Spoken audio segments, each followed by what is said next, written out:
Gentlemen, the most dangerous phase of infidelity isn't the cheating itself.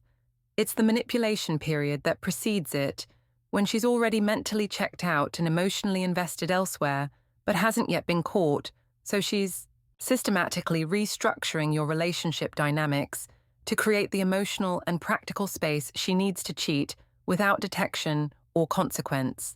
When these patterns emerge, she's not preparing to cheat, she's already decided to cheat, and is now manipulating circumstances to make it possible, while positioning you to either not notice or not be able to prove what's happening right in front of you. Before we expose these patterns, hit subscribe and drop a comment if you've ever looked back after discovering infidelity and recognize that the groundwork was being laid months before the actual cheating started.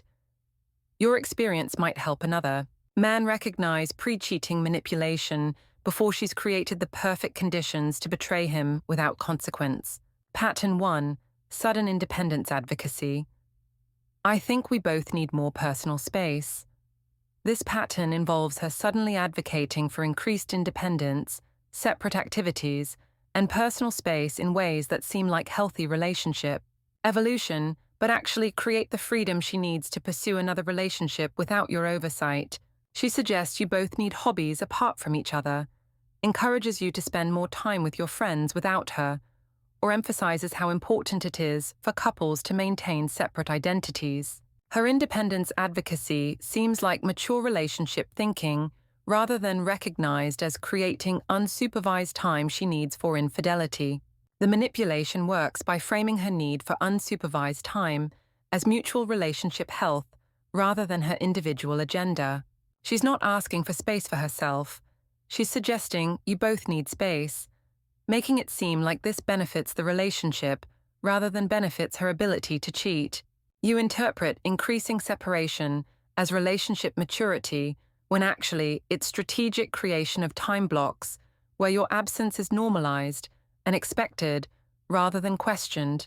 She'll reference relationship articles about healthy space, mention how couples who maintain independence stay together longer, or cite examples of friends whose relationships improved after they stopped being so codependent. This intellectual framework makes her request seem research-based and psychologically sound rather than self-serving manipulation. You're being educated about relationship health by someone who's using that education to justify creating conditions for betrayal.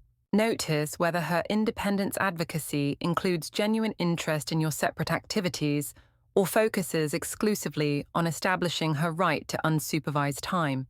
Does she actually encourage your hobbies, or just emphasize that you shouldn't track her activities? Does she show interest in what you do during separate time, or just establish that asking about her separate time is unhealthy relationship behavior? If independence advocacy is one-directional policy, establishing her freedom from accountability rather than mutual interest in separate growth, the independence is tactical rather than genuine relationship development. Pay attention to whether she's actually developing new interests or just creating blank spaces in her schedule. Is she joining a book club, taking a class, or pursuing a hobby? Or is her personal time completely undefined and unaccounted for?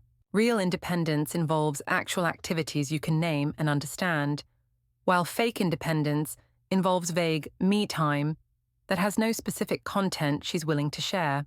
The long-term impact is you accepting significant periods of her time being completely unaccounted for because she's established that healthy relationships involve not tracking each other's activities.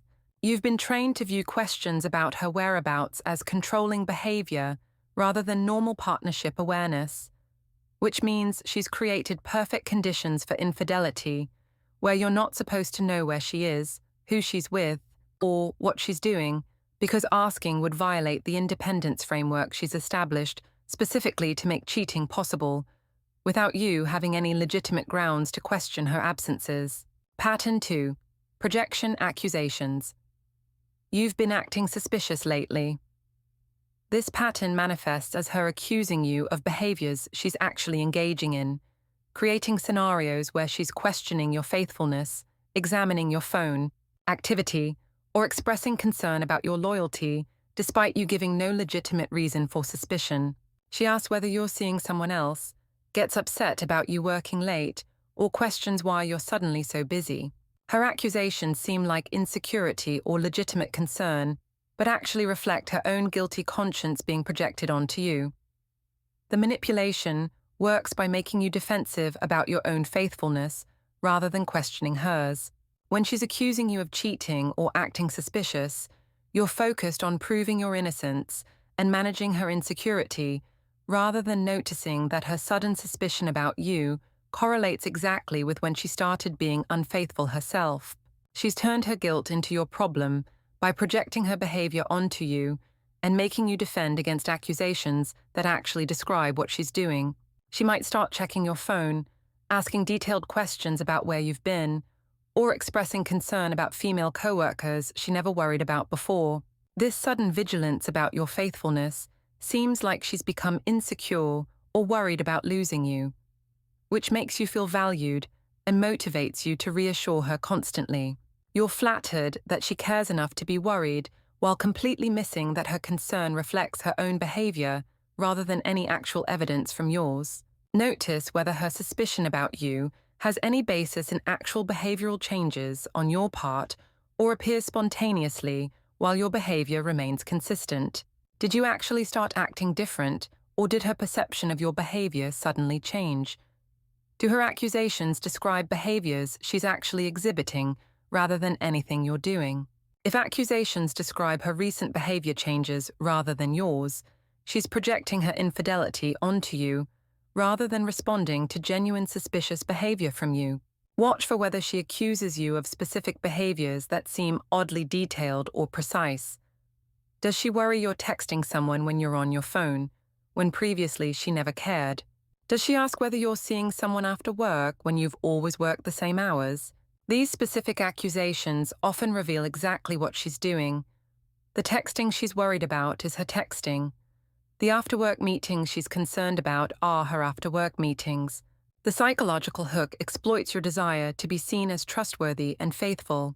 When she questions your loyalty, you become invested in proving you're completely committed, which means providing detailed accounts of your time, being extra communicative about your activities, and generally making yourself completely transparent. Meanwhile, she's maintaining opacity about her own activities because you're too busy proving yourself to demand reciprocal transparency from her. The long-term impact is you becoming hyper-focused on proving your faithfulness, while her actual infidelity proceeds unexamined because you're too busy defending yourself to notice that her accusations are confessions. You're managing her paranoia about your faithfulness while she's freely cheating because your defensive position prevents you from questioning whether her sudden suspicion reflects her own guilty conscience rather than actual evidence of your wrongdoing. You've accepted a dynamic where you're constantly being investigated while she's the investigator who never gets investigated herself. Pattern 3, intimacy withdrawal. I'm just not feeling connected right now. This pattern involves gradual withdrawal of physical and emotional intimacy that seems like relationship difficulty, but actually reflects her investment in intimacy with someone else. She's less interested in sex, less responsive to physical affection, and less engaged in emotional conversations. She attributes this withdrawal to stress, to feeling disconnected, or to relationship problems that need addressing. But the real reason is her emotional and physical energy is being directed toward her affair partner rather than you. The manipulation works by blaming intimacy withdrawal on relationship problems that need fixing rather than revealing it as symptom of her infidelity. When she says she's not feeling connected, you interpret this as something wrong between you that requires work rather than recognizing she's not feeling connected because she's connected to someone else. She's made you responsible for fixing intimacy problems she's creating through infidelity, ensuring you're working on relationship improvement while she's actively betraying the relationship. She'll provide explanations that sound legitimate and relatable. She's stressed about work, worried about family issues, or feeling pressure about life circumstances. These explanations make her withdrawal seem like external life problems affecting your relationship rather than recognizing that her withdrawal reflects internal relationship betrayal. You're sympathetic to her stress and try to be supportive while completely missing that stress isn't causing disconnection. Disconnection is being caused by her emotional investment elsewhere. Notice whether her intimacy withdrawal correlates with specific time periods or circumstances that might indicate another relationship. Did withdrawal begin when she started new job, joined new activity, or developed new friendship? Does she seem low energy generally, or specifically low energy for you, while appearing energized in other contexts? If intimacy withdrawal is selective rather than comprehensive, affecting her engagement with you, while her energy and mood seem fine otherwise, the withdrawal reflects investment elsewhere rather than genuine depression or disconnection. Pay attention to whether she's sexually withdrawn completely or specifically sexually withdrawn from you. Does she seem to have no libido whatsoever, or does she seem sexual in general but unavailable specifically to you? Sometimes you'll notice she seems attractive and engaged with herself, dressing well, caring about appearance, having energy, but none of that energy gets directed toward intimacy with you. This selective withdrawal reveals that her sexual energy exists, but is being directed elsewhere. Watch how she responds to your attempts to rebuild intimacy. Does she seem genuinely interested in reconnecting, or does she create obstacles and excuses that prevent intimacy restoration? If every attempt you make to increase connection gets met with reasons why now isn't a good time, the withdrawal is intentional rather than circumstantial. She's not avoiding intimacy because of temporary problems. She's avoiding intimacy because she's being intimate with someone else, and maintaining intimacy with you would create emotional conflict she's not willing to experience. The long-term impact is you accepting dramatically reduced intimacy as the new relationship normal, while believing you're working through temporary difficulties when actually you're experiencing permanent downgrade because her intimate energy is being invested in her affair. You've been convinced that intimacy problems are about your relationship dynamics rather than her active infidelity, which means you're trying to fix problems with communication and effort when the actual problem is she's already intimate with someone else and has no intention of restoring intimacy with you because doing so would require ending the affair she's actively choosing to maintain. Pattern 4. Narrative revision. We've been having problems for a long time. This pattern emerges as her rewriting your relationship history to create justification for the infidelity she's planning or already committing. She starts claiming you've been unhappy for months or years, that the relationship has been struggling longer than you realized, or that problems you thought were resolved were actually ongoing issues. Her revision of history seems like honest reflection about relationship difficulties, but actually creates retroactive justification for betrayal she's already decided to commit. The manipulation works by establishing that your relationship was already failing before she cheated, which positions her infidelity as symptom of existing problems rather than cause of new ones. When she cheats and you discover it, she can point to all these problems she'd been discussing, making her infidelity seem like inevitable result of relationship dysfunction rather than betrayal of functional relationship.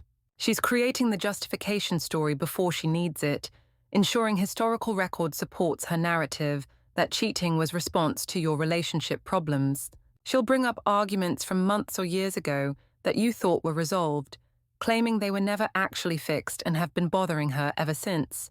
She'll reframe happy periods as times when she was trying to make it work, despite ongoing unhappiness. She'll take normal relationship challenges that every couple experiences and characterize them as evidence your relationship was fundamentally broken. You're being told your relationship history isn't what you remember it being. Notice whether her characterization of relationship problems matches your actual experience or represents distorted version that serves specific purpose. Do you remember the extensive problem she's describing, or is this the first you're hearing that issues you thought were minor were actually relationship threatening?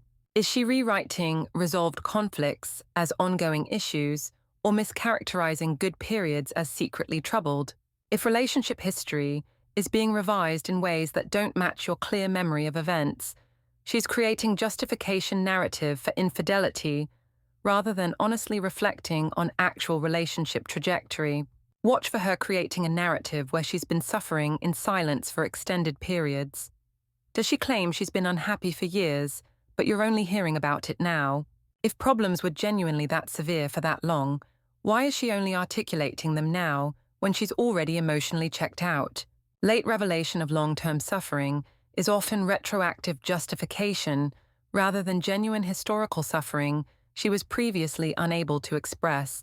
Pay attention to whether friends and family are surprised by her characterization of your relationship problems. Do people who know you both seem confused when she describes the relationship as having been troubled for years? If outside observers who actually witnessed your relationship don't recognize the dysfunction she's describing, her narrative is revisionist rather than accurate. She's creating a story that serves her current needs rather than honestly representing historical reality. The long-term impact is you accepting false narrative about your relationship history that positions her infidelity as understandable response to long-term problems rather than sudden betrayal of good relationship. You've been convinced that your relationship was failing anyway, which minimizes the severity of her betrayal and makes you partially responsible for her choice to cheat, because she's established that she was responding to relationship dysfunction. You both created rather than unilaterally betraying relationship that was actually functional. You'll spend years questioning your own memory and perception of relationship history that was actually fine, but has been rewritten to justify betrayal you never deserved. Pattern 5. Sudden life dissatisfaction. I just feel like something's missing in my life. This pattern involves her expressing general dissatisfaction with her life circumstances in ways that seem like normal existential reflection, but actually create emotional justification for the affair that's making her feel excited and alive in ways her regular life doesn't. She feels unfulfilled, questions whether she's living the life she wants, or expresses that something indefinable is missing. Her existential concerns seem like normal quarter life or midlife reflection, but actually reflect the contrast between her mundane regular life and the exciting secret affair that's giving her feelings she's reinterpreting as signs her regular life is inadequate.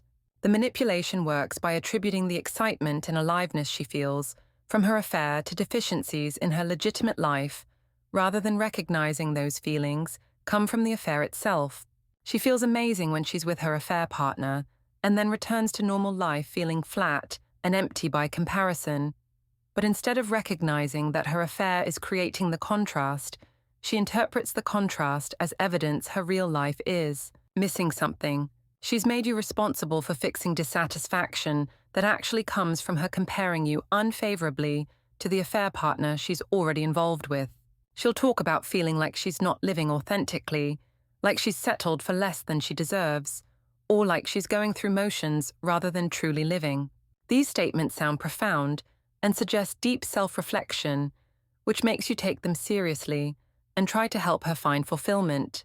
You're sympathetic to her existential crisis and want to support her journey to happiness, never realizing the something missing she's describing is actually the affair partner she's already found and integrated into her life. Notice whether her life dissatisfaction is comprehensive or selective, affecting all areas or specifically her relationship with you. Is she dissatisfied with her career, friendships, and life direction generally, or primarily dissatisfied with your relationship while other areas seem fine? Does her dissatisfaction include specific complaints that could be addressed or remain vague and indefinable? If dissatisfaction is specifically relationship-focused while other life areas remain satisfactory, her unhappiness reflects comparison to affair rather than genuine life crisis requiring major changes. Watch whether she's actually taking steps to address her dissatisfaction or just expressing it repeatedly without action. Is she pursuing new career opportunities, developing new skills, or making concrete changes to create the life she wants? Or is she just talking about feeling unfulfilled without doing anything different? When dissatisfaction is all expression without action, It's often justification narrative rather than genuine crisis, because real dissatisfaction motivates change while fake dissatisfaction just creates excuse for behavior she's already doing. Pay attention to whether her dissatisfaction emerged gradually or appeared suddenly. Did she slowly become more questioning about her life over time? Or did this existential crisis appear relatively abruptly? Sudden life dissatisfaction often correlates with new relationship beginning, because the excitement and novelty of affair creates intense contrast with stable, committed relationship. She's not actually dissatisfied with her life. She's experiencing affair energy and misinterpreting it as dissatisfaction with everything else. The long-term impact is you accepting responsibility for her happiness and working to fix dissatisfaction that actually comes from her affair rather than legitimate life problems.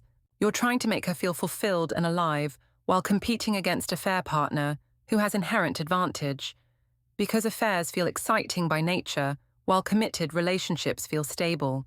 She's made you responsible for matching excitement level of her affair, ensuring you'll always fall short because you're trying to fix problem you didn't create and can't actually solve.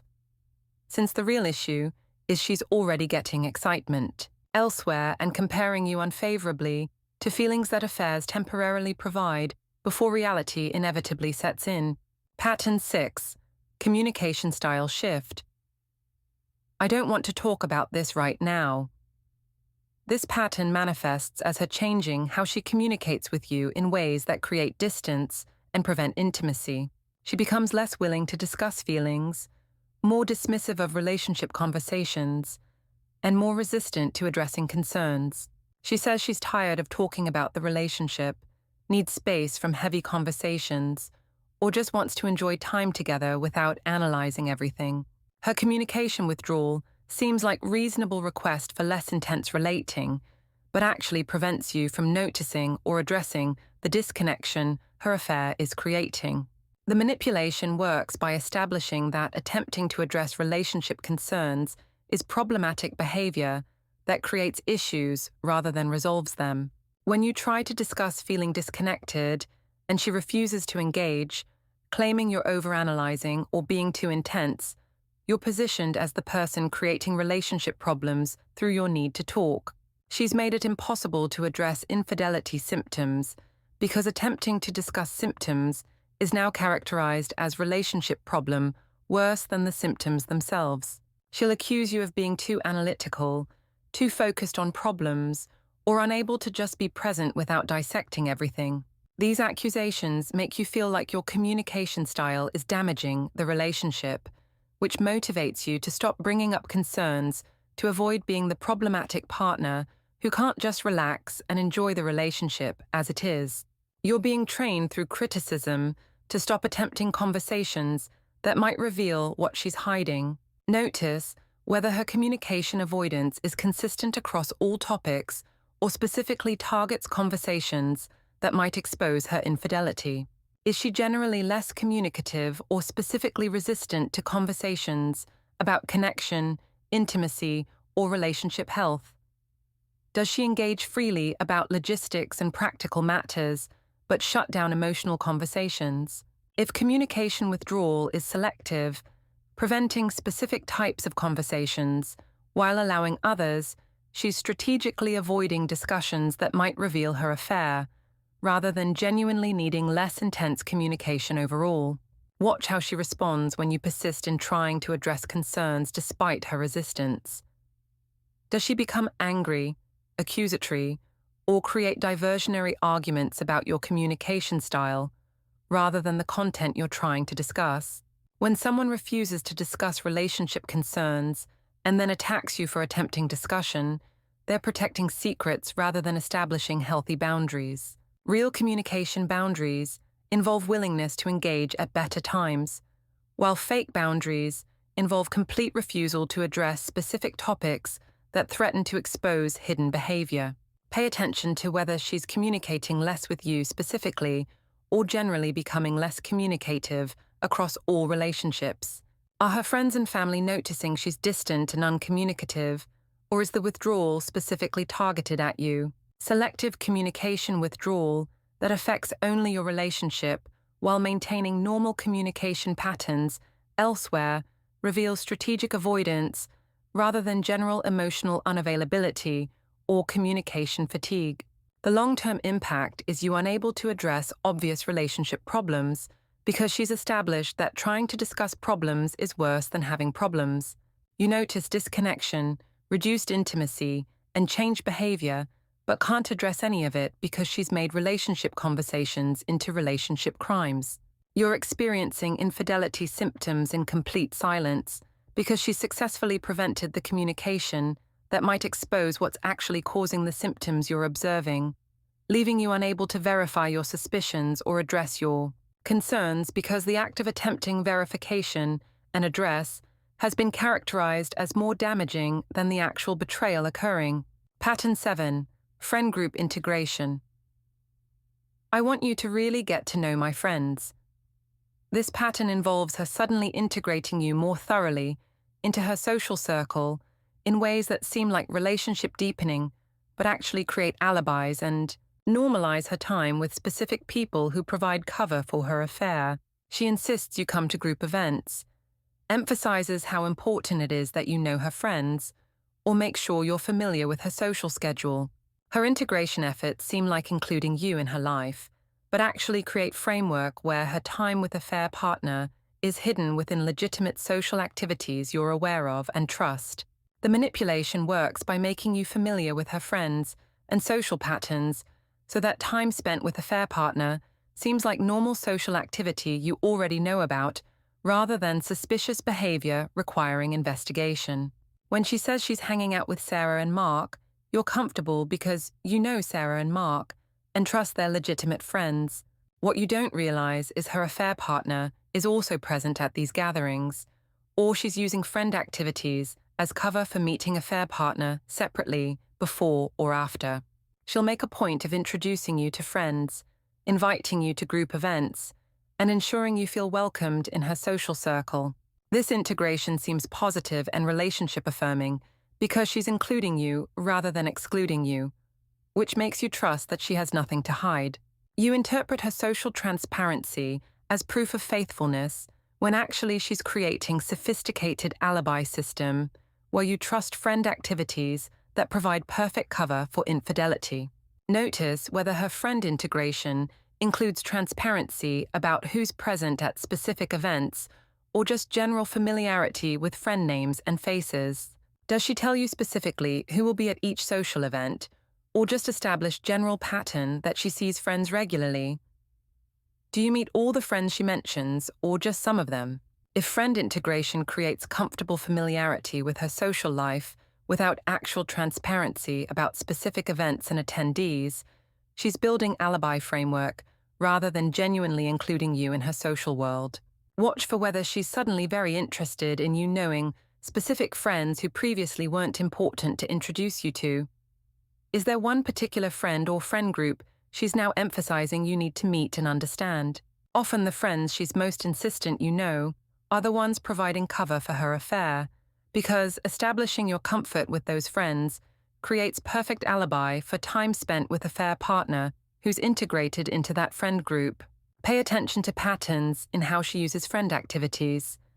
Does she frequently mention she'll be with specific friends, but you never actually verify those friends were present? Does she have recurring friend commitments that involve the same people, but you never interact with those people enough to confirm the frequency she claims? When friend alibis are frequently deployed but rarely verified, she's using friend names as cover for activities that don't actually involve those friends.